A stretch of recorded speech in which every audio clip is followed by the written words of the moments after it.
నమస్తే. ప్రస్తుతం మనతో పాటు సీనియర్ జర్నలిస్ట్ దాము బాలాజీ ఉన్నారు. ఆయనతో మాట్లాడదాం. నమస్తే సార్.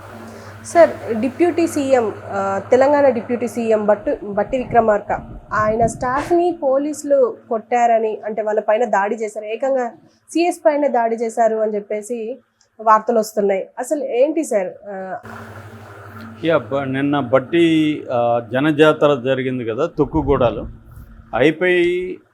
మీటింగ్ అయిపోయిన తర్వాత బట్టి విక్రమార్కను పికప్ చేసుకోవడానికి కాన్వాయ్ వెళ్తున్నప్పుడు ఆయన పర్సనల్ వెహికల్ని ఆపారు.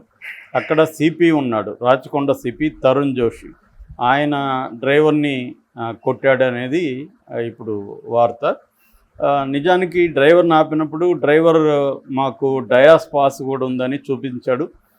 ఆయన ఐడి కార్డు కూడా చూపించడానికి ట్రై చేస్తుంటే కూడా అతన్ని వినకుండా అతన్ని పక్కకు తీసుకెళ్ళి కొట్టి ఆ ఐడి కార్డు కూడా లాక్కొని మళ్ళీ ఒక హాఫ్ అన్ అవర్ తర్వాత డ్రైవర్ని పిలిచి ఏసీపీ పోలీసుల్ని చుట్టూగా నిలబెట్టి ఏసీపీ ద్వారా కూడా కొట్టించాడు.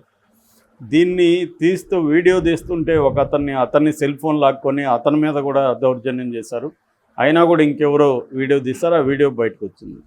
ఇది ఎందుకు చర్చనీయాంశం అయిందంటే, ఆల్రెడీ బట్టి విక్రమార్కకు సంబంధించి అనేక సార్లు అతనికి అవమానాలు జరగడం కానీ అతన్ని తక్కువగా చూడడం కానీ జరుగుతుంది.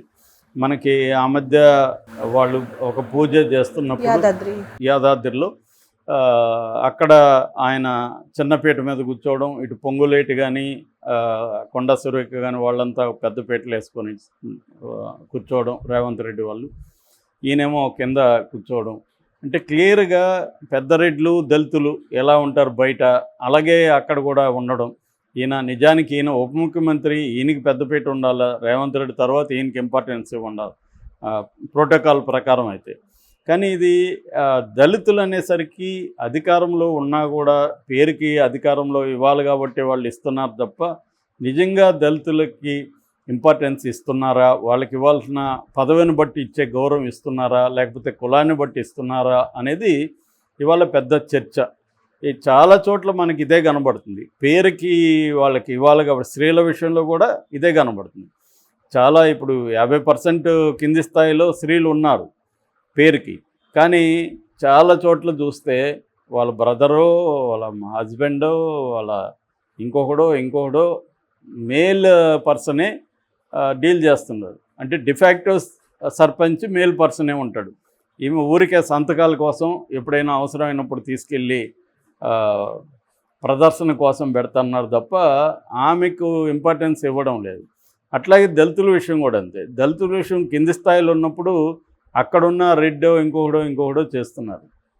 ఇప్పుడు ఆ మధ్య కూడా వైసీపీలో కూడా ఇదే విమర్శలు వచ్చాయి. పెద్దిరెడ్డి రామచంద్రారెడ్డి చెప్పినట్టే మేమంతా వినాలని పోతలపట్టు ఎమ్మెల్యేగా ఉన్న బాబు కానీ సత్యవేడ అతను కానీ అందరూ కూడా ఆరోపించారు. ఇక్కడ దళితులకు పేరుకే ఉంది కానీ అంతా కూడా ఇది వాస్తవం. దీన్ని కాదనలేని ఒక ఆబ్జెక్టివ్ ట్రూత్. ఇది చాలా ఏరియాల్లో ఏంటంటే పేరుకి వీళ్ళకి ఇవ్వాల్సి వస్తూ ఉంది కాబట్టి ఇస్తున్నారు. బీసీలకు కానీ దళితులకు కానీ మహిళలకు కానీ. పెత్తనం రియల్ పవర్ ఎక్కడ ఉందంటే ఇప్పటికి కూడా అగ్రకులాల చేతిలోనే ప్రెడామినెంట్గా కనిపిస్తుంది. దానికి బట్టి విక్రమార్క ఒక లేటెస్ట్ ఎగ్జాంపుల్. ఆయన కాదని ఆయన అంటున్నాడు కానీ ఇదే ఎగ్జాంపులే. ఆ పూజలో ఒకటి, తర్వాత ఏమో మన ఇఫ్తార్ విందు అనుకుంటా. ఇఫ్తార్ విందులో ఓవైసీకి ద్రాక్ష తినిపించడానికి వచ్చినప్పుడేమో ఆయన వారించాడు రేవంత్ రెడ్డి ఎవరిని, బట్టిని. అదే పొంగులేటి ఇస్తూ ఉంటే మాత్రం సైలెంట్గా చూస్తున్నాడు. అంటే పొంగులేటిని వారించాలిగా మరి అట్లాంటప్పుడు. అది కూడా బయటకు వచ్చింది. అట్లాగే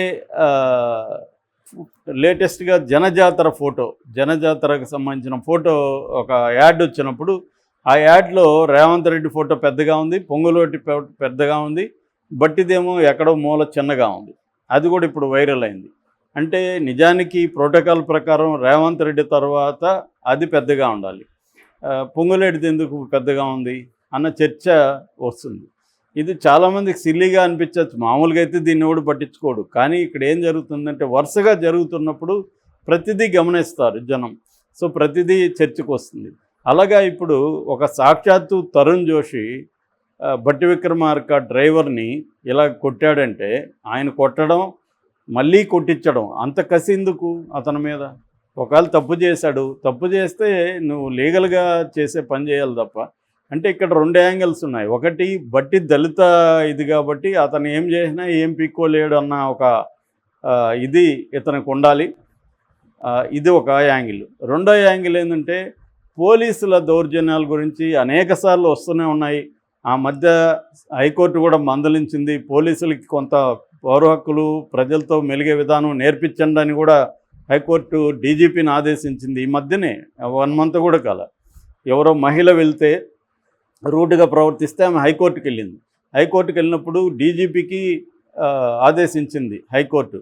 అయినా కూడా మారలేదనేదాన్ని సాక్షాత్తు సిపి తరుణ్ జోషి, అతను బట్టి విక్రమార్క డ్రైవరా ఇంకొకడా అనేది పక్కన పెట్టండి, ఒక మనిషి మీద పబ్లిక్గా కొట్టే హక్కు ఇతనికి ఎవడిచ్చాడు? అతను ఏమన్నా తప్పు చేస్తే లీగల్గా పనిష్మెంట్ ఇవ్వాలి తప్ప నువ్వు కొట్టేదానికి నువ్వెవడు అసలు? ఇతను ఎవరు? అంటే ఒక ఉప ముఖ్యమంత్రి డ్రైవర్ని ఇలా కొట్టారంటే ఇంక మామూలు వాళ్ళని పరిస్థితి అర్థం చేసుకోవచ్చు.